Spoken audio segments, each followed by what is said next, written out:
Quando eu acabei de abrir no tablet. É eu. Não, nego, manda, por gentileza, manda pro WhatsApp, que eu tô no meu quarto, eu vou pra lá. Boa tarde, pessoal, Tá tudo bom. bem? Esse é o meu fixo, tá? Tá, beleza, valeu.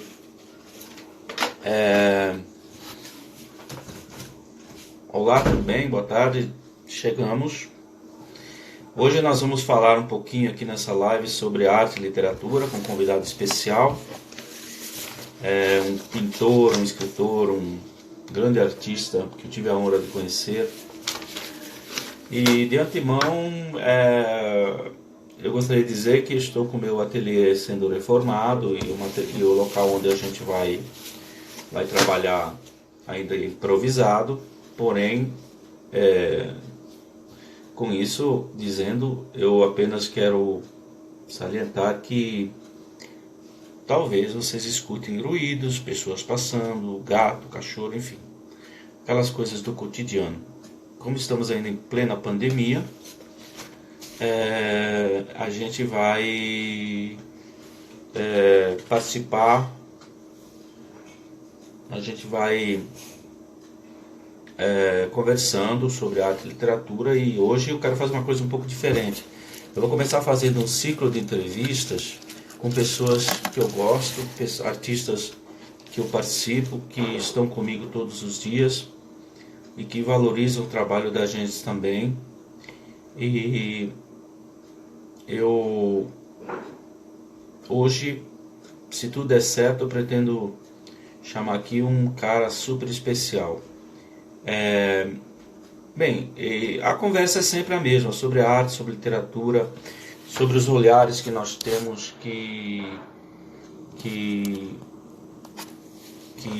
sobre os olhares de tudo que está acontecendo no Brasil e no mundo. Nós estamos num momento assim que parece que a barbárie humana está acima de todos. Nós estamos num momento em que chegamos a um nível muito difícil de convivência humana, chegamos a um nível em que nós precisamos nos isolar, um momento surreal dentro daquilo que nós estamos acostumados. E isso para nós são momentos em que nós estamos revendo nossa forma de atuar, nossa forma de participar. Então, eu estou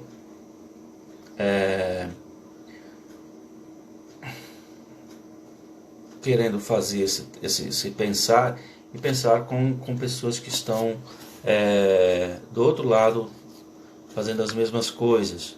Então, hoje eu vou convidar aqui um pintor, um escritor, médico, e nada melhor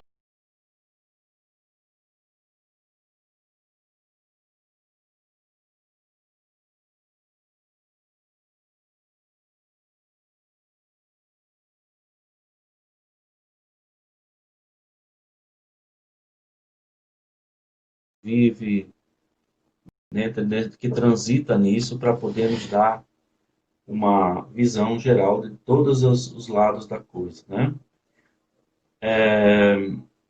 Eu estou mandando um convite aqui para o Marcelo. Marcelo, se você estiver me vendo aí, eu mandei um convite para você.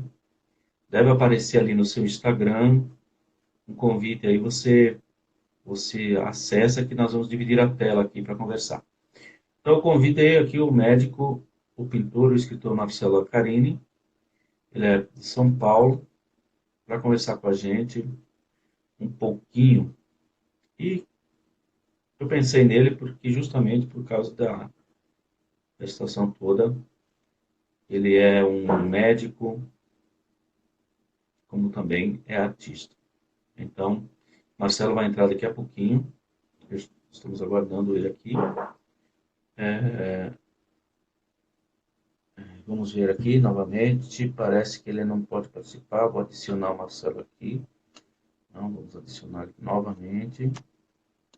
Bom, enquanto isso a gente vai conversando. Vamos novo, adicionar.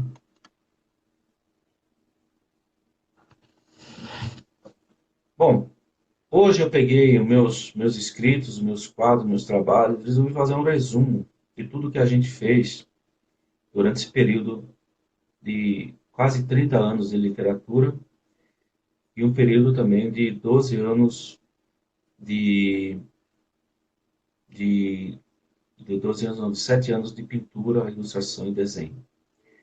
Então, eu vou conversar um pouquinho sobre isso também, enquanto o Marcelo está trocando de máquina para entrar. Bom, eu, eh,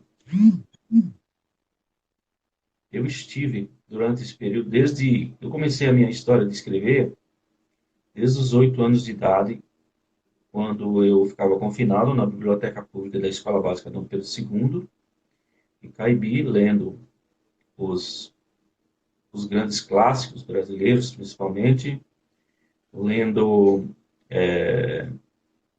Machado de Assis, José Montello, Raquel de Queiroz, lendo Júlio Verne, Edgar Allan Poe, lendo Graciliano Ramos e tal, João Cabral de Melo Neto, que foi o que me fez eu me apaixonar pelo Nordeste. Então, esse período eu comecei a escrever. E eu, com 10 anos, já tinha um pequeno romance escrito chamado Simples Ideais na Cana. Era um romance nordestino que narrava assim, a vida de um casal nordeste e tal. Então, esse romance foi escrito, então, eu tinha 10 anos de idade. E aí, a partir de então, eu não parei mais de escrever. Hoje eu peguei aqui e resolvi fazer um resumo. Codô, como vai? Oi, Pedro, Marcelo, boa tarde. boa Prazer tê-lo tarde. aqui. Prazer é meu. Como vai? Eu vou bem, obrigado. Preso aqui, É, mas tudo bem. Marcelo, eu estava fazendo um resumo aqui sobre a minha carreira literária e hoje eu tirei o dia para rever tudo que eu escrevi, porque com a era da informática a gente tem essa opção de ficar guardando. E, e é tanto material que a gente vai guardando durante a nossa vida, e é claro que o escritor ele se forma com o tempo, né? Então hoje eu é, resolvi convidar você de última hora e você gentilmente aceitou, porque talvez se nós tivéssemos combinado não daria tão certo. é verdade. É E eu verdade. estou começando aqui uma sessão de lives com amigos, com escritores, com pintores, pessoas para conversar sobre arte, literatura, tentar fugir um pouquinho dessa coisa de pandemia. E como você é um pintor e um escritor, algo muito parecido com aquilo que a gente faz, eu queria conversar com você sobre isso. Eu acho que o Marcelo caiu um pouquinho, daqui a pouco ele volta. Então, a conversa com o Marcelo vai conversar com a gente daqui a pouquinho. Marcelo, você está me ouvindo? Opa, Marcelo, agora vai. Agora vai. Cortou. Opa, agora vai. Cortou um pouco porque eu mudei aqui de lugar. Eu vou contar uma coisa para você. Você estava falando sobre guardar. Eu acho que a gente mais guarda do que a gente mostra, não é? Como? Acho que Cortou. a gente mais guarda do que a gente consegue mostrar, não? Sim, sim, com certeza. Com certeza. É. Bom, Marcelo, eu quero que você se apresente para o nosso pessoal que está entrando aí, primeiro, e depois a gente Ah, vai conversar alguma coisa sobre arte e literatura, por favor. cara, eu acho melhor você me apresentar. Sou paulistano, sou escritor, ilustrador. E nada mais, assim, não tem muito o que apresentar, não. Acho que é isso, é isso. O Marcelo, ele Talvez. é um grande escritor, um grande Fico até pintor, meio tímido de me apresentar, viu, meu velho? um grande escritor, um grande pintor e um grande Imagina, médico. imagina, imagina. E um Sou um grande Zé amigo, Mané. principalmente, É, um grande amigo que suporta a gente aí todos os dias. Marcelo, vamos conversar um pouquinho sobre a arte. Bom, Não tem, eu não É, acredito muito na questão de que o artista seja um ser de outro mundo. Eu acho que nós somos pessoas normais. A gente só dedica um pouquinho aí do nosso tempo para fazer isso. Me conta, é. dentro da sua trajetória, como é que você está vendo assim a literatura particularmente nos dias de hoje, com tanta Como eu informação vejo a jogada no ar? literatura, como eu É, vejo a literatura, é essa a pergunta? essa é a pergunta. Eu Não, acho que a literatura está exatamente como está desde a pré-história ou desde antes da pré-história. Ela desde que o homem começou a sua capacidade de cognição e de abstração, ela já existia. Não era escrita, mas já era literatura no sentido de existir uma fabulação. Eu acho uhum. que ela se mantém mais ou menos constante, falando sobre os conflitos da humanidade, que são exatamente o que nos aflige. E eu acho que só mudou a mídia, mas a literatura é a mesma. Eu acho que não mudou, não. Não sei se você concorda comigo. Então, na verdade, nós não percebemos as coisas que nós estamos inseridos em nosso tempo, né? Você geralmente percebe depois. É, eu fiz um paralelo outro dia sobre o livro de Camus, A Peste, né? Que conta uma coisa quase parecida A com o que nós Lívia estamos está vivendo. vendo. É um A livro Lívia está vendo a bem, live. bem aclamado e foi muito comprado agora e tal. A Lívia, ela Você, viu você que eu se vê estava um escritor, online, entrou. você se vê no futuro Desculpe, cortou, não um ouvi bem. Camus da vida? Você está inserido num momento onde você não percebe as coisas ao seu redor às vezes, porque você está no meio do jogo. Cortou? Vamos tentar, não tem problema. Tá picotando agora? Alô? Tá. Está me ouvindo, Marcelo? Espera aí que eu vou para um lugar mais próximo do roteador. Espera aí um pouquinho. Tá. Bom, gente, quem está ouvindo a gente, aguarde só um minutinho que o Marcelo está trocando lá a posição e, e a gente vai conversar um pouco sobre isso daí. Agora, Focar bastante ali. agora eu tô mais perto do roteador. Acho que talvez fique melhor. Ótimo. Espera aí. Tá. Aí sim. Aí está. Diga. Bom, eu vou reformular a pergunta Tá bem. desde o começo para que quem está ouvindo e você também compreenda. Nós, às vezes, não percebemos o momento atual da literatura que nós estamos inseridos no meio.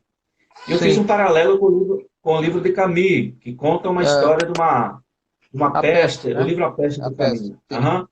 Você se vê no futuro um Albert Camus, onde sua história será contada e talvez os seus livros atinjam isso, ou você não vislumbra assim o Marcelo Acarini daqui a 20 anos como contando essas histórias que nós estamos vivendo hoje?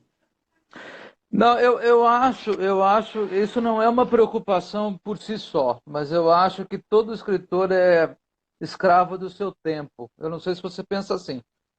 Você Sim, acaba, sim, concordo. fundamentalmente, você acaba escrevendo sobre o seu tempo e sobre o que você é. Eu estava comentando com a Uhum. minha esposa hoje um conto desse livro do ano passado, não o último livro, o livro do ano passado que está concorrendo ao Prêmio Jabuti, que eu me lembrava uma história que eu adaptei para um conto em que tinha um Uhum. personagem que meu pai contou que ele se chamava Luiz Ângelo, meu pai se chama Ângelo. Quando eu fiz o conto, eu não me lembrava que essa criança do conto se chamava Luiz Ângelo e pus o nome da criança de Ângelo, que é o nome do meu pai. Então, assim, você acaba fazendo uma homenagem inconsciente para a pessoa que você gosta. Então, você sempre é escravo da sua memória, mesmo que ela seja falseada. Eu acho que, na minha preocupação, é mais retratar o que eu sinto do que me preocupar se vai ficar ou não. Não sei como isso para você, na verdade. Não, para mim também. Eu me revelo muito nos contos, que muitas vezes aquilo que eu, na escrita, que aquilo que eu quero falar e é convencional e eu não consigo me expressar no dia a dia, às vezes no livro eu consigo explodir, extravasar. Você É, também vê isso, Marcelo? Você consegue ser um Marcelo mais original nos seus livros? tem parte de você em tudo que você escreve, você consegue se desvencilhar. Eu, particularmente, não consigo. Como é isso? Você dentro do que você escreve, você está muito presente nisso? Eu acho que eu sou mais Marcelo dentro do que eu escrevo do que o Marcelo que vai trabalhar ou o Marcelo que caminha até a padaria da esquina. Porque eu acho que você pode se mascarar atrás de um personagem e você diz coisas que você não Sim, teria coragem de dizer. Eu vejo sim. dessa maneira.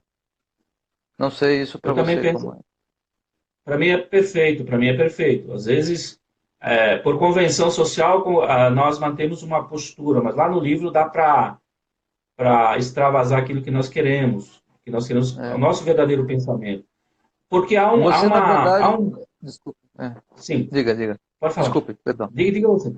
Você, na Não, verdade, eu acho que a gente tem uma certa proteção quando você se esconde atrás de um personagem. E às vezes você se dilui por vários personagens. Então, coisas que você queria dizer sobre a vida ou sobre a sua vida pessoal, que você não consegue dizer diretamente, você dilui em vários personagens e dá vários recados. Me parece mais por aí. então, há um momento aqui agora, como com essa politização, com essa polarização da política brasileira, em que se diz que não se tem que se desassociar o escritor da obra. Então, nós voltamos nesse ponto. Por exemplo, o pessoal da direita começou a detestar Chico Buarque porque ele é um cantor declaradamente petista, e o da esquerda não gosta mais do Roger porque o Roger é um roqueiro de direita. E isso se choca muito com aquilo que a gente acabou de comentar, né? De que é difícil desassociar da obra da gente, é difícil você não ser Eu, você. então, eu vou ser muito franco com você. Eu sempre procuro dissociar o autor da obra. Se você não fizer isso, você não pode ver um quadro de Michelangelo. Michelangelo era um Sim, notório pedófilo e assim e fez obras grandiosas. Eu acho que você tem que separar. Chico Buarque fez uma das maiores obras poéticas, no meu modesto ver, que é Construção. A música Construção é uma obra poética bárbara, porque é um concordo, dodecassílabo concordo, concordo. completo, ele faz rima em palavras proparoxítonas, o que é um negócio dificílimo, e Sim, sim, sim. ele troca o final das Uhum. frases dos versos e eles continuam se encaixando. Então, assim, você não tem como recusar que isso é uma grande obra de arte. Se você concorda com Chico Buarque ou não concorda com Chico Buarque politicamente, isso na verdade não importa muito. Se você se preocupar com as acusações para com o Woody Allen, você não vai assistir as obras de Woody Allen. Então é muito complicado. Eu procuro separar a obra do autor, embora exista sempre algo do autor na obra, né? Mas tem que separar. Sim, Eu acho que tem que separar. sim, sim, Não sim. sei como você Concordo com pensa em você. relação a isso.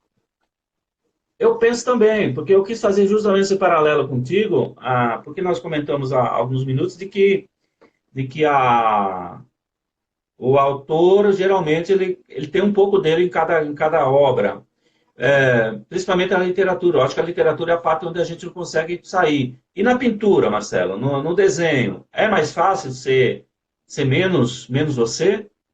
É muito mais fácil, eu acho. Eu acho muito mais fácil, embora eu acho que não seja execuível ser nada de você. Se você pensar na obra de Goya, por exemplo, Goya é Uhum. um cara que interessa muito mais pela temática do que pela técnica. Certo. Eu acho que sempre há alguma coisa do artista na pintura. Só que na literatura isso fica mais evidente, eu acho. Eu acho que isso fica mais evidente. Não sei como você pensa em relação a isso. É claro que na pintura você vai marcar o quê? Você vai marcar o seu traço, né? A partir do momento É. que você atinge uma marca, aquela marca é sua. Você percebe a diferença dos quadros, mas não existe o lado pessoal. Então, Embora em Van Gogh nós vemos muito da loucura dele na tela, né? Da então, pressa então, o que isso eu tudo, né? acho, eu não sei se você concorda comigo, o que eu acho é que nas artes visuais, seja pintura, cinema, escultura, a forma tem uma importância muito maior do que o conteúdo. Maior não, mas ela tem uma importância, uma importância relativamente grande em relação ao conteúdo. Eu acho que a forma na literatura não é tão importante, o conteúdo é mais importante. Por isso que você nota Bom, mais o artista na literatura, o lado pessoal do artista, mais na literatura do que nas artes visuais, na pintura, escultura, etc.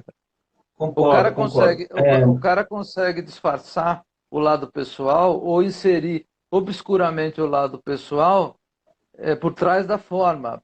É muito importante. Van Gogh, ele tinha uma forma muito característica e ele inseriu isso lateralmente, ele inseriu o lado pessoal lateralmente. Na literatura eu acho que não dá para fazer isso. Entendeu? Certo, entendo. Marcelo, a primeira coisa que eu vi em você, assim, que eu gostei muito foi o seu amor pelo cinema antigo, cinema dos anos 20, 30, Fellini e tal. Você tem livros, inclusive, que tratam disso. Eu queria que você comentasse essa influência do cinema italiano, da Itália em você, já que você é italiano como eu. Me conta aí um pouquinho disso daí, por que que você retoma esses temas várias vezes nos seus trabalhos, né? Assim, na verdade, eu vou fazer só uma pequena observação. Assim, Fellini é posterior a isso, né? Fellini é anos Sim, sim, sim, sim. 50 para frente, né? Eu sou muito Claro. influenciado pelo cinema de maneira geral, e muito influenciado pelo cinema italiano, principalmente a partir do neorrealismo, que é uma coisa de pós-guerra, né? Pós-45, Sim. pós-Segunda Guerra Mundial. Uhum. Certo. Eu acho que é uma questão, é influência do meu pai, né? Meu pai era um cara absolutamente louco por cinema, gostava muito de cinema, italiano, meu pai e minha mãe, e como sou escravo do meu século, assim, eu fui crescendo vendo cinema e vendo principalmente cinema italiano. Eu acho que o que me vinculou foi o convívio, né? O que me vinculou ao cinema foi exatamente o convívio. Não sei se você gosta tanto de cinema, você que é bem italianão também, eu imagino que você adore cinema italiano também, não é? Eu adoro cinema Mas italiano, francês, espanhol. Eu gosto muito da é, língua. Eu só eu vejo na gosto língua muito, original, é, eu não vejo eu nada, gosto muito de nada cinema dublado. eu gosto muito de cinema italiano, mas assim, predominante os seis grandes diretores: Fellini, Luchino Visconti, Antonioni, Pierpaolo Pasolini, Bernardo Bertolucci e Vittorio De Sica. O cinema que mais me influencia é esse. Aí o que acontece é que vem os ítalo-americanos, Scorsese, Coppola, mas que é quase uma Sim. derivação desses outros anteriores, né? Uhum. Vamos falar um pouquinho agora disso que você comentou. Você, pelo que me comentou aí, veio de uma família que já gosta de arte, já estava no meio do cinema, e isso te levou para os livros, te levou provavelmente deve ter te levado para a literatura, para a pintura e tal. Você veio, eu também, eu vim de uma família já um pouco menos politizada e muito menos artística, mas enfim, fui no meio Sim. do caminho. Eu senti muita dificuldade em encontrar o meu caminho, tanto que eu encontrei muito tarde. Me diga uma Talvez isso não coisa, seja uma dificuldade, talvez isso seja sim, talvez mas a, tenha a minha sido pergunta melhor é, para você se isso. comenta muito, sim, se comenta muito no Brasil de que o brasileiro não gosta de arte, o brasileiro não gosta de ler, não gosta de pinturas, e a gente percebe que, às vezes, esse discurso é um discurso viciado, é um discurso que, muitas vezes, eu acredito que o brasileiro não tenha muito acesso. Você acha que se o brasileiro tivesse esse acesso, um mínimo de acesso à boa arte, nós teríamos algo melhor, nós teríamos mais consumo, nós teríamos um povo melhor que nós temos? Ou você não acha que isso não tem nada a ver? Como você pensa isso? Eu acho que são duas coisas diferentes. Eu acho que todo povo gosta de Uhum. arte, inclusive o povo brasileiro. O problema é que não há um acesso à educação. Não havendo acesso à educação, o que leva as pessoas para a arte é uma arte não apurada. Não que isso seja necessariamente ruim, mas você condenar uma Sim, pessoa a conhecer como manifestação artística, que é legítima, só o baile funk é uma tirania. Eu acho que você tem que concordo. dar boa educação para as pessoas conhecerem tanto Dante Alighieri como conhecer a música funk. Aí Concordo. está a tirania da situação atual. É justamente a falta de formação. Não tenho nada contra você gostar de funk. Não é essa a questão. A Não, questão não, é não é. que ela não tem oportunidade de ver outras coisas. Ela sequer tem acesso de saber os períodos históricos da humanidade. Se ela soubesse os períodos históricos da humanidade, ela teria um leque aberto. Inclusive a manifestação funk e a manifestação de rua, que é muito legítima. É arte como outra qualquer. Concordo. Só que ela perde toda a história da humanidade. Isso que me deixa triste. Eu vejo alguns artistas, muitas vezes, eu acredito que eles prestam um desserviço, alguns intelectuais ou pseudo-intelectuais, dizendo que simplesmente que o sertanejo é uma porcaria, que o funk é uma aberração, etc. Não tratam dessa maneira, não tratam como uma manifestação legítima. E, é claro, eu fui formado dentro do sertanejo raiz. Meu pai só escutava tinha um careiro, Pardinho e tal. Dentro da música folclórica gaúcha, gauchesca, Sim, eu sim. tive acesso. Minha primeira música foi essa. Eu acho que isso veio, depois veio o nordestino e tal. Mas eu tive essa oportunidade dentro dessa musicalmente. Eu vejo algumas coisas, algumas pessoas que têm o microfone na sua mão e prestam de serviço. Por exemplo, uma reportagem que eu vi outro dia no Roda Viva, com o Lobão. O Lobão é um cara que eu gosto muito dele, artisticamente e tal, mas às vezes ele peca porque diz que é deselegante, o funk é deselegante, o sertanejo é deselegante. Nós temos que trabalhar a priori, nós temos que trabalhar a educação. Não sei se você concorda, a educação é a base que nós não temos.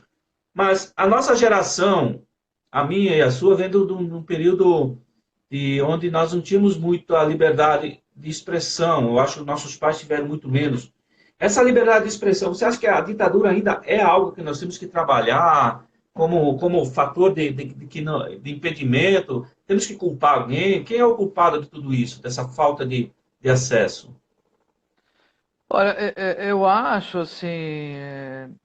Eu gosto do Lobão também, eu vi o Roda Viva dele.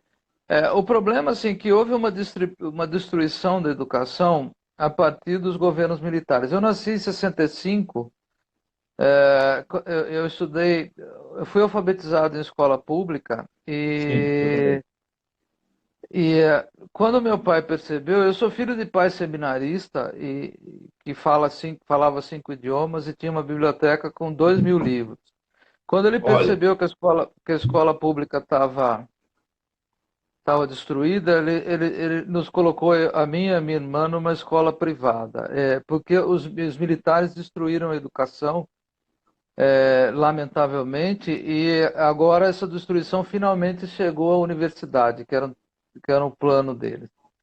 Eu acho que os grandes culpados foram esses regimes dos anos 60 e 70, que, na verdade, eles realmente disseminaram a educação, mas acabaram com a qualidade dela. E nós estamos vivendo um outro problema, que não é só nós, esse já não é uma peculiaridade latino-americana, que com o advento da internet, a educação está muito perdida de saber como ela vai transmitir o conhecimento para as pessoas. A maneira de ensinar que a gente vivia, que era praticamente do século XIX, ela não funciona mais. E eu não consigo vislumbrar uma solução para isso, nem para um país sério, quanto mais para um país como o nosso. Estou muito triste porque assim agora a gente está vendo um desmonte sim, claro do sistema educacional, né? Intencional e sem um pingo de vergonha de esconder isso. Não há preocupação sim, sequer em esconder que querem destruir a educação. sim, sim. Então, Bom, eu lamento. aham. O que se fala, meu pai fala muito isso. Quando eu converso com meu pai, às vezes, sobre isso, meu pai está achando, meu pai, os mais antigos, eles, de certa maneira, concordam com essa política de austeridade da educação, onde a gente tinha que ficar na fila, onde tinha que cantar o hino nacional, onde tinha que saber o SPB, Educação Moral e Cívica, onde não se podia pensar, né? Nós tínhamos que somar, 1 mais 1 é 2 e tal.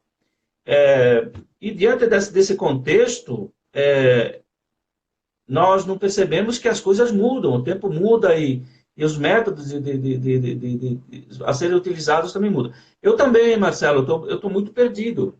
Eu não sei para quem olhar, porque se houve muito erro no regime militar, houve muito destruição de várias coisas, mas também a democracia não trouxe muitos acertos, né? A democracia não conseguiu ainda mostrar para a gente problemas sérios que nós temos no Brasil. E a educação nunca foi resolvida, nem no sistema democrático, nem em lugar nenhum. É um problema que nós temos que resolver e não conseguimos. Onde está o nó disso tudo, né? Às vezes eu fico procurando. Eu acho que o nó está em nós mesmos, né, Clodoaldo? Assim, eu acho que a gente luta pouco pelo que a gente quer, a gente aceita uma pequena comodidade, sabe? Nós, assim, se os nossos filhos estão relativamente bem, a gente se acomoda, a gente não tem uma visão de nação. É muito triste isso. Eu não gosto de patriotismo, acho o patriotismo uma coisa canhestra, mas a gente não tem uma Sim. noção de coletividade, digamos assim, que seria mais interessante, né? Se a Marina, gente salva, se a gente salva o da gente, está muito bom. Isso é péssimo, né? Assim, uhum. infelizmente o cara vê que se ele consegue pagar a escola para o filho um pouquinho melhor, se o outro do lado tem uma escola pior, ele acha que está bom. Não, não está bom. Porque se o outro não está bem, você também não está bem, né? É um problema isso. É um problema. Eu acho que nós Eu temos que morei resolver. eu morei em São Paulo, eu morei em São Paulo 2 anos, é, Sim, em 2007, 2008, por aí. E o que eu sim. mais ficava triste era ver aquele pessoal embaixo de viadutos, nas ruas, e os famosos moradores de rua que eu tenho até contos escritos sobre isso que eu falava muito com eles me diziam que eram gerações e mais gerações que nunca tinham visto uma parede. É. Imagine você uma família que nunca viu quatro paredes, eles só veem aquilo e nascem os filhos, os netos e vai embora. E eu voltei agora em março para São Paulo e ainda existe isso. Ainda a gente encontra essas pessoas passando frio, abandonadas, ignoradas. Talvez menos que na época em que eu estava aí, mas continua. E ninguém percebe que isso é uma falência do ser humano, né? Não sei como é que você vê isso. Eu vejo, Eu vejo, é eu vejo difícil. isso como uma coisa bastante terceiro-mundista, recai naquilo que eu acabei de dizer, que as pessoas não estão preocupadas com o que acontece ao redor dela. Assim, eu sou médico de serviço público há mais de 30 anos, estou cansado de tentar resolver as coisas das pessoas. É, eu acho que, infelizmente, isso só tende a piorar, sabe? Tende a piorar, porque assim, agora com a pá de cal sobre a educação, nós não temos muita solução, não. Eu acho que não temos muita solução. Eu tenho a impressão que nós estamos vivendo uma nova Idade Média, uma Idade Média de alta tecnologia, em que nós vivemos em feudos eletrônicos, né? Cada um grita por Sim. si, achando que Uhum. todo mundo os ouve, mas quem os ouve são pessoas que pensam iguais a ele, são Uhum. sectários. Então eu não vejo isso com muito otimismo. Eu acho que talvez a gente esteja caindo numa situação de admirável mundo novo em que você vai criar geneticamente subclasses humanas, cada um operário, um, um dentista, um médico, que vão executar tarefas e com uma pequena casta administrativa e que viva melhor. Eu acho que é isso. Nós Uhum. estamos caminhando. Lamentavelmente é uma visão pessimista, mas talvez seja pessimista e realista, não é? Não sei. Não sei o que Uhum. você pensa. Bom, sim, sim. Eu estou bem preocupado. E essa doença escancarou isso. Porque outro dia eu vi uma reportagem na outro Roda Viva em que um sujeito disse que somente agora, com as reportagens da TV Globo, que nós percebemos as favelas no Rio de Janeiro e as favelas em São Paulo. Eu fiquei pasmo com isso. Quer dizer que foi uma pandemia que mostrou a favela. A favela sempre esteve aí. Foi criação da elite, a favela foi criada pela elite, por quem manda e tal. É, tem gente que certamente não pisa na rua, ou não anda, não sei, está no comando da nação, está no comando dos negócios. Artistas Ah, mesmo, sabe? eu acho que essa pessoa que disse isso provavelmente ou era imbecil ou ela estava mentindo, porque assim, a favela é uma coisa que a gente vê todo dia, né? Isso é uma coisa que sempre existiu, as pessoas sabem. Eu acho que o que acontece é que ou ele é um imbecil que vive entre os muros de um condomínio fechado e nunca saiu, ou ele é mal intencionado, né? Eu acho que todo mundo sabe das favelas, assim como todo mundo sabe das guerras do Oriente Médio e sabe da seca no Nordeste, né? Você que vive aí, né? Eu Como vejo você. a seca do Desculpa. Nordeste também é um folclore muito grande, É. porque eu viajei ao Nordeste aqui, encontrei regiões realmente que são bastante áridas, mas não é esse o motivo da pobreza do Nordeste. O Nordeste é rico, o Nordeste, você joga um grão de milho, nasce da terra sem botar qualquer defensivo agrícola. No Mato Grosso, que é uma terra árida e pobre, as pessoas ficam milionárias. O problema é que o povo do Nordeste não sabe trabalhar na terra ainda. Ninguém ensinou eles a trabalhar a terra direito. Como ensinaram os sulistas, o pessoal que foi colonizar o Nordeste. E como desculpa, colonizar o Centro-Oeste. E como as terras no Centro-Oeste sempre foram mais baratas, por causa e mais planas, o agronegócio se instalou lá. Mas ele poderia perfeitamente ter se instalado aqui, se houvesse investimento e interesse político, né? Mas, vamos lá. Outra coisa que se fala, o artista, havia um sonho, uma utopia, né? Pelo menos a utopia dos hippies, de que o artista mudaria o mundo. Você acha que a arte muda o mundo? Muda Não, alguma coisa? não. Eu acho que a arte retrata, mas eu acho que ela não muda, não. Francamente, eu acho que ela não muda. Eu acho que ela faz com que as pessoas enxerguem o mundo diferentemente. Importante que vejam, Hum. mas eu acho que fundamentalmente eu não acho que mudem. Que muda. Eu não sei se você, o que você pensa sobre isso, mas eu não acho que a arte muda o mundo, não. Não, Eu eu acho não que ela acho que. retrata. Bom, eu não tenho essa ilusão de que alguma coisa minha vai mudar.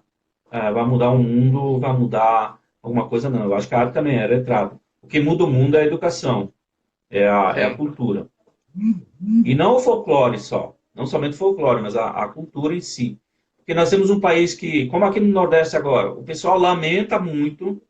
O que mais se comenta aqui em Caruaru, que eu estou na capital, supostamente a capital do Foró, só que outro dia falei com um rapaz de um aplicativo de viagem. Escuta, qual é o. Que eu estou morando aqui há 6 meses, né? Não conheço bem a cidade ainda. Eu falei, qual é o local onde a gente possa, depois que passar essa pandemia, escutar um forró, pé de serra, de verdade, em que exista, assim, museus e etc. Ele falou, não tem. Não existe um local onde você possa ver forró. Você vai ver o quê? Nos bares, pessoas tocando, não existe um baile e tal. Talvez seja a desinformação dele, mas ele mora aqui há 50 anos. Ele disse que o forró deles é época de São João. E o que mais se lamenta aqui é a falta da festa de São João.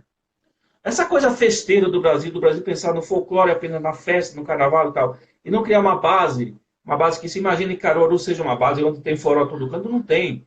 Isso é em todo o Brasil, é no samba, no Rio de Janeiro e tal. Isso é uma dificuldade, você vê isso. Onde você vive, em São Paulo, por exemplo, que é uma coisa muito multicultural, você percebe que há muito mais folclore do que cultura, na verdade? Eu acho que o problema é mais uma pegada comercial. As pessoas não têm noção do quanto Sim. isso pode gerar de divulgação para elas. Eu acho que você que é sulista, os sulistas já perceberam isso há muito tempo, como os americanos fazem. Eles pegam a country music americana e fazem um puta festival e tal. Eu acho que, talvez não especificamente em Caruaru, mas eu acho que em alguns lugares do Nordeste talvez explorem bem o forró. Não sei, talvez seja uma peculiaridade aí de Caruaru. Eu acho que essa é a questão. É quase uma festa de Não, paróquia. Assim, o padre sabe sim. explorar isso muito, muito bem explorado, né? E eu acho que a questão é mais como explorar isso. Assim como as festas do interior da Itália, do interior da França, são bem exploradas. Eu acho que poderia fazer isso, mas com uma pegada cultural. Uma assessoria de imprensa bem feita e bem ouvida talvez resolvesse a questão, viu? Essa é a minha opinião. Marcelo, tem o Carlos Jimenez, é um rapaz, ele é da Godet Galeria de São Paulo, também está participando aqui com a gente. Ah, Ele é espanhol e está no Brasil, dizendo aqui que cultura popular é cultura e que folclore é cultura. Sim, concordamos que é. Ele também disse que a arte muda a sensibilidade das pessoas e tal, mas a questão aqui, Carlos, é que nós estávamos comentando se a arte muda o mundo. A arte em si, por si só, não muda o mundo. Talvez Por si transforme as só não pessoas. muda. Eu acho que ela tem uma função muito mais de registro de uma época do que de mudança. É muito mais registrativa do que geradora de mudança. Essa é a questão, me Marcelo, parece. você tem algum trabalho seu aí para mostrar para nós, algum livro, alguma coisa? Como é que está você nessa pandemia, a sua parte criativa? O que que você está fazendo? Conta um Bom, pouquinho na aí. verdade, a pandemia para mim não mudou muito a minha rotina, porque você sabe que eu sou médico, então estou trabalhando normalmente. Tenho lido bastante. Acabei o livro que eu vou lançar em 2021 e tenho o livro que eu ia lançar esse ano, mas por uma semana começou a pandemia, eu não consegui lançar, que eu pretendo lançar agora, que é o Olhe Bem ao Redor, Tudo é a Roma de Fellini, que você já conhece bem. E você, como é que Sim. tá aí de coisa? Olha, eu produzo todos os dias. Quando eu estou Sim, bem, eu produzo pelo menos um desenho, um quadro, alguma coisa. Literatura, eu estou montando uma editora minha particular aqui, eu comprando equipamento, montando ateliê, para ver se eu consigo lançar meus livros por mim mesmo, fazer sim. uma coisa meio artesanal. Eu estou produzindo direto, eu também não me afetou muito, porque minha falta de mobilidade me faz eu ficar muito em casa, então Sim. foi menor a minha. Eu sinto falta da rua, sinto falta da conversar com as pessoas, claro. Eu sinto falta de andar, de ver as coisas, mas para mim estou produzindo bastante. Me diga uma coisa, Sim. quantos livros você já tem? Quantas obras você já pintou? Vai me Tá, contando aí.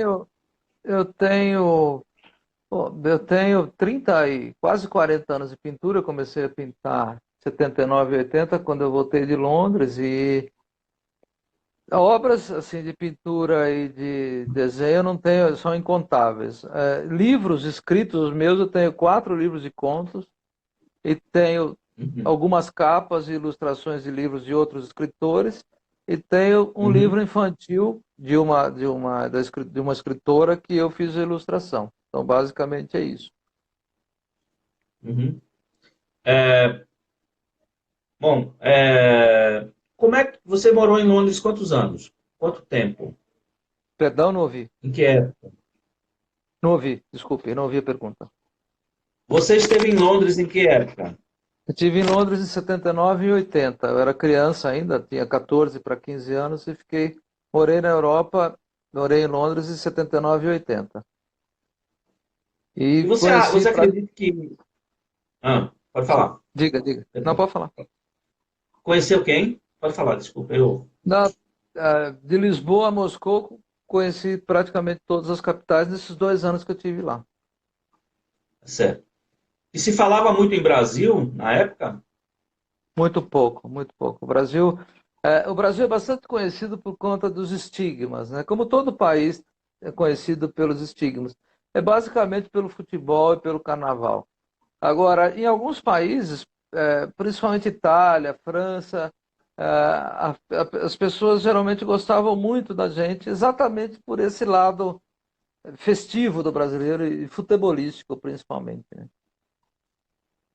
Eu tenho a impressão de que o Brasil, ou o brasileiro, é aquele amigo que você convida só para cachaça. E depois você não quer mais ficar perto dele. Eu tenho essa impressão do europeu, tenho essa impressão do americano, que ele gosta de você, fala que você é um bom festeiro, mas na hora de decidir as coisas eles não querem muito. Tanto é que existe uma segregação. Você viu isso? Você concorda comigo? Pode, ou discorda? Eu discordo um pouco. Eu acho que a questão não é essa, até porque, perdão em discordar, na verdade eu acho que Não, discorde à vontade. a questão é muito mais profunda do que isso. Assim, principalmente o europeu, ele tem uma visão do brasileiro, mas ele tem uma visão do indivíduo em si. Então, assim, ele tem aquele pré, preconceito, não é? Em relação ao brasileiro, achando que é festeiro, que é um amigo da cachaça e tal, mas ele procura não restringir a oportunidade de conhecer a pessoa como indivíduo. E ele sabe que pode surpreendê-lo positivamente e pode surpreendê-lo negativamente também. Então é isso. Quanto ao americano, eu não sei como dizer, porque eu não conheço a América do Norte, né? Mas Sim. o europeu separa relativamente bem isso. Relativamente bem. Ele acha realmente que você é um cara festeiro, bom de bola. Imagina a minha cara se eu sou bom de bola. Mas eles esperam para saber que tipo de apito você toca como indivíduo. Eu acho isso importante. Isso é importante. Uhum. Eles Assim como prestam você mais vai falar atenção. eu acho assim, você falou argentino é isso, é aquilo, beleza. Esse é o retrato geral do argentino, mas você tem que conhecer, eu tenho primos argentinos, e assim, você tem que conhecer o cara como indivíduo. Às vezes ele parece isso que você tem da visão do argentino, mas ele é exatamente o oposto disso. E o europeu sabe fazer isso melhor do que a gente. O americano realmente eu não sei, o americano eu não sei. A gente tem esse estigma em nossa cabeça e já começa a classificar antes de conhecer, né? Às vezes. É. O problema é que Forma uma todo mundo opinião tem. sem. Então, todo mundo tem Uhum. estigma, porque você sempre pensa naquela imagem coletiva. O problema é como você trata o estigma. Você não pode. E o europeu faz isso bastante bem. Você não pode tratar o estigma como valor, né? Você tem que tratar o estigma como um retrato, talvez confiável. Ok, vamos lá, vamos ver como é que joga, que apito toca esse cara, né? Você acredita em genealogia de povo? De que cada povo tem uma característica? O alemão é Não, isso ou não? não, Não? não, não acredito. Acredito que isso seja cultural. É outra coisa que jogaram para a gente tentar É, acreditar ou é uma não, coisa não acredito. natural que sai? Não, não acredito. Não acredito, não. Eu acredito que todas essas as características aceitas como de brasileiro, como de italiano, como de alemão, são coisas construídas pelas culturas desses países, que são, na verdade, são realidades imaginadas, né? Assim, você constrói uma iconografia, você constrói hino, bandeira, comportamento, e as pessoas começam a agir segundo aquilo que se construiu. Mas eu acho que isso não vem geneticamente, não. Eu acho que isso é aprendido. Você Não acredita que o meio necessariamente transforma? transforma. Eu acho que isso não seja necessariamente ruim. Perdão, se você construir uma iconografia, uma cultura bacana, você constrói um país bacana. E um país bacana com muito cuidado, porque você tem que ter muito cuidado com os princípios. Nós não podemos esquecer que os nazistas eram cheios de princípios, né? Sim, sim, cheio Então de. precisamos tomar. Você acredita que o Brasil um dia será um país legal, um país humano, um país que respeita o seu povo? Eu vejo o Brasil tão. As pessoas não estão respeitando mais ninguém, estamos num excesso de ódio, né, que agora foi incentivado por esse governo despreparado que nós temos aí. Você acha que um dia o Brasil vai encontrar o seu caminho? Ele está encontrando? Ele melhorou ou ele piorou? Como é que nós Então, estamos, eu vou no contar geral? uma coisa para então, eu vou contar uma coisa para você. Eu acho que o Brasil é um país melhor do que é quando eu era criança. O país Sim. melhorou bastante. Agora, eu tenho muito receio em achar que a história é a história de um país ou a história da humanidade seja uma coisa linear em que as pessoas vão sempre melhorando. A expressão país em desenvolvimento me irrita muito. João Cabral de Melo Neto tinha um irmão que era um grande historiador e ele dizia uma coisa fantástica. Ele dizia assim: que história é essa de país em desenvolvimento? Isso é Uhum. ridículo, porque assim, o país pode estar indo por um lado bom e daqui a pouco entrar numa catástrofe e ficar uma merda. Assim, eu não acho que a história seja uma coisa linear, eu acho que não necessariamente, o Brasil melhorou muito do Brasil que eu era quando eu era criança, Eu que também era vejo quando eu era assim. criança, Uhum. mas eu acho que não seja necessariamente uma coisa linear, não. Vendo esse governo proto-fascista que a gente está vendo agora, é, eu acho que eu não imaginava, 6 meses atrás, eu não imaginava que a gente fosse ficar nessa merda política que a gente está. A gente regrediu Sim, 30, 40 anos. Assim, ou concordo. seja, o que parecia que desde a da redemocratização, que parecia que estava indo muito bem, não, regrediu completamente. Regrediu completamente. E pode parar de regredir e voltar a andar bem, pode regredir mais, nós não sabemos, nós não sabemos. Não vejo a Eu quando história como vejo, algo vejo, linear. Uhum. Desculpe. Eu quando vejo o Bolsonaro falar, parece que eu estou escutando meus tios e meu pai numa roda lá em 1980, 79, falando as mesmas coisas, de que eles é que trabalhavam, que o Nordeste era sustentado por eles, de que essas besteiras, é coisa de Então, negro, essas então, coisinhas que hoje em dia então, tá aí. Muito mas mais, nós voltou isso tudo, né?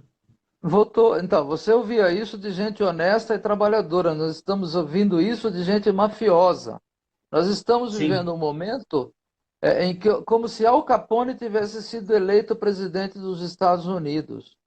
Entendeu? Assim, esse cinismo do Bolsonaro dizendo isso que ele diz está muito longe do que o seu pai e o seu tio diziam, porque eles realmente Sim. eram gente de pensamento de direita, ok, mas gente honesta e trabalhadora. Esse homem é um criminoso, mafioso, vinculado a milícias. Não, não se tratam da mesma pessoa, parecem a mesma pessoa, mas não são a mesma pessoa. Ele tem Uhum. sobrenome italiano, olhos azuis, vem do interior de São Paulo, mas não é exatamente como era seu pai ou como eram seus tios. Essa é a questão. No Exatamente. meu, Eu não tinha. no meu, Eu, às vezes, no meu é. modesto pensar, né? Desculpe se. Eu quando, sim, até hoje mesmo, quando eu falo com meu pai, ele diz que o Bolsonaro é ótimo. O Bolsonaro está falando a língua dele e tal. É, até outro dia, o meu irmão, mas depois de mim, também pensa que o Bolsonaro é o presidente certo. Porque ele vê o reflexo. Eles estão ainda nessa história de acreditar, de não perceber quem é Bolsonaro. Bom, mas não vamos entrar na política, senão vai estragar o que nós temos que conversar sobre a arte. Mas, que tem muita gente falando, tem muita live falando disso, então não precisa mais um para falar a mesma coisa. É, Marcelo, me diga uma coisa, o teu trabalho, como que é a questão da inspiração para você? não sei, assim, francamente, às vezes eu mesmo me pergunto, né? Por que que eu escrevo ou por que que eu pinto? Eu não faço a mínima ideia. Assim, é uma necessidade que me impele desde criança. Assim, não faço a mínima ideia. Eu tenho umas histórias na cabeça, eu preciso transformar isso num conto, eu preciso editar um livro com essas X ideias, esses X contos que eu tive, e pinto quadros porque eu quero pintar, e eu não faço a menor ideia. Não acredito em inspiração, até porque quando eu penso em escrever um conto, eu penso em pintar um quadro, isso demanda um puta trabalho, muito mais esforço do que inspiração. Assim, eu não faço a menor ideia do porquê que eu pinto quadros ou porquê que eu escrevo. Não sei como é isso para você. É a mesma coisa, eu não tenho dificuldade nenhuma de pegar um teclado agora e começar um conto. Só por um lapso, um minuto, uma coisa que eu vi já, uma barata passando já me dá vontade de escrever algo, quando eu tenho vontade de escrever. Pintar também não tem dificuldade nenhuma. Eu não acredito muito nesse sofrer, como a Raquel de Queiroz dizia que escrever era um ato de sofrimento, ela sofria muito ao criar. Eu não sei até onde isso é folclore e onde é verdadeiro. Eu não sinto essa dificuldade. Eu acho que Então, isso algo que faz você talvez. sofrer, Sim, algo que faz desculpe. você sofrer não é bom, né? Em Então, tese. eu acho que isso é muito pessoal. Talvez para ela fosse um Sim, sim, sofrimento, para sim. nós não seja. Mas eu acho que tem uma dose de esforço. Eu acho que tem uma dose de esforço Isso. grande. Eu Uma acho dose que prática, né? A prática eu faz acho, você perceber mais. eu acho que você escrever um conto, você construir um parágrafo, construir uma frase bem construída, eu acho que isso dá trabalho, mas não acho que dê trabalho signifique sofrimento, na verdade. Uhum. Talvez seja isso que Você, você você tenha dito. nesses anos todos de trabalho que você tem em arte, em literatura e pintura, a arte melhorou você? Para Ela mim, melhora o seu dia a pessoalmente, dia? para mim, Sim, sim. Ô, pessoalmente, Marcelo. melhorou. Sim. Melhorou porque eu fui, assim, a ansiedade diminuiu muito, é, a técnica melhorou muito e a simplicidade de executar se impôs. Eu acho que hoje eu chego a um resultado que eu desejo muito mais facilmente do que eu chegava 20 anos atrás. Sim. E para E você, eu você não sei como é. pessoalmente? E você como homem, como ser humano? Talvez essa tenha sido a pergunta. Como ser humano, a arte melhora você? Ou você não Não, consegue se ver? não, eu Não? acho que não muda. Eu acho que eu continuo sendo a mesma pessoa que eu era. Eu acho que não melhora. Que não melhora. Realizar arte, seja através da literatura, da ilustração, ou da pintura, ou da música até, eu acho que ela só se agrega como uma capacidade de manifestação, uma capacidade de fala. Mas eu acho que ela não muda o meu íntimo, assim, não muda não.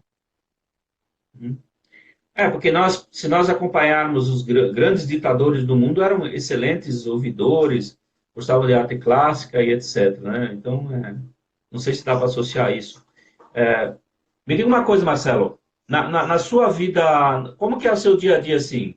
Você trabalha, você dedica quanto tempo ou não tem uma programação? Você não programa isso, É, depende eu de trabalho, muita eu coisa. trabalho, eu trabalho em torno de 8 horas como médico e outras 8 horas como escritor ou ilustrador. 16 horas por dia, Então, distribuído meio a meio. Mais ou menos isso. você tem uma disciplina, você estipula isso. Tenho, tenho, Tantas horas tenho, tem. Eu tenho, também tenho, acredito tenho. muito. É,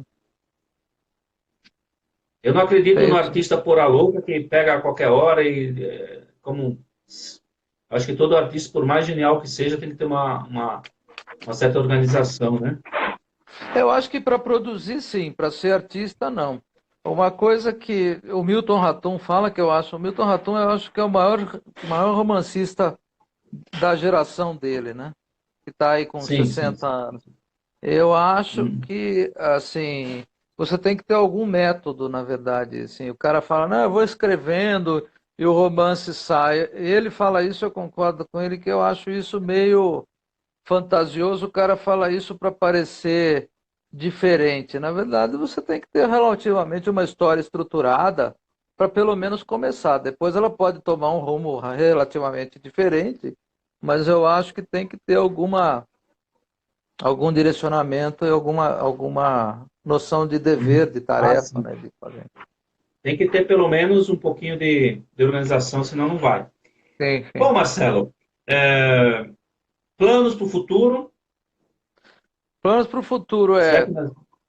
lançar o Olhe Bem ao Redor, Tudo é a Roma de Fellini, assim que acabar a pandemia, espero, porque esse era o livro programado para lançar no dia 28 de março, mas por uma semana nós não conseguimos, que começou a pandemia. Eu espero lançar no segundo semestre. Estou com um livro para 2021 pronto, que se chama Saio do Cinema e Acendo o Cigarro ao Estilo Mastroianni, e continuar com as ilustrações. Esses são os planos. E você, quais são os planos agora? Você tem um documentário, né, pela Netflix agora para sair, não é isso? Tem, mas ainda temos que manter sigilo contratual, eu não posso comentar sobre ele muita coisa. Tem um documentário que vai sair agora. Eu tinha 6 exposições programadas aqui, todas canceladas, né? Pois é, mas isso vai passar. Agora nós temos o quê? Nós temos uma exposição virtual que está saindo pela Prefeitura de Caruaru, coisas assim, mas na- no âmbito local mesmo.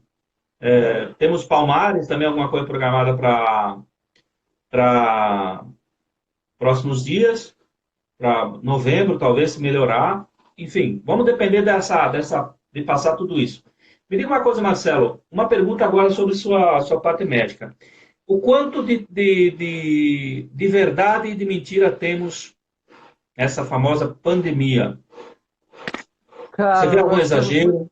Não, eu acho que assim, nós temos um exagero natural da imprensa, como dizem os americanos, bad news are news, né? O que vende é má notícia. Eu acho que realmente Aham. há uma tendência a vender má notícia, mas eu vejo hospitais aqui em São Paulo lotados e muita gente morrendo. Então o quadro é bastante grave mesmo. Não é brincadeira isso. Não é brincadeira. E a tendência é que Então, piore agora com essa liberação, né? São Paulo, tendência que principalmente. piore. Tendência que piore e eu não sei o quanto a gente vai conseguir conter isso. É isso. São Paulo já está liberado muita coisa, né? Tá. O que eu não sei se não dá. Eu acho até que não dava para segurar mais, porque a população está muito ansiosa, está começando a passar necessidade material, e eu acho que já estava deixando de ser eficiente. Então, A questão é que ou você liberava ou ia explodir naturalmente. Entendeu? Marcelo, está terminando o meu tempo aqui, a conversa foi ótima, porque aqui é programado, eu tenho 20 segundos. Muito obrigado mesmo. Obrigado a quem E nos foi assistiu tudo também. tá A quem bem, nos isso. assistiu, Foi muito tudo obrigado. improvisado. Mas foi Foi ótimo. improvisado mesmo. E Meu, faremos outras. sim, meu agradecimento e meu respeito a você pelo seu trabalho. Grande abraço. O mesmo. Um abraço.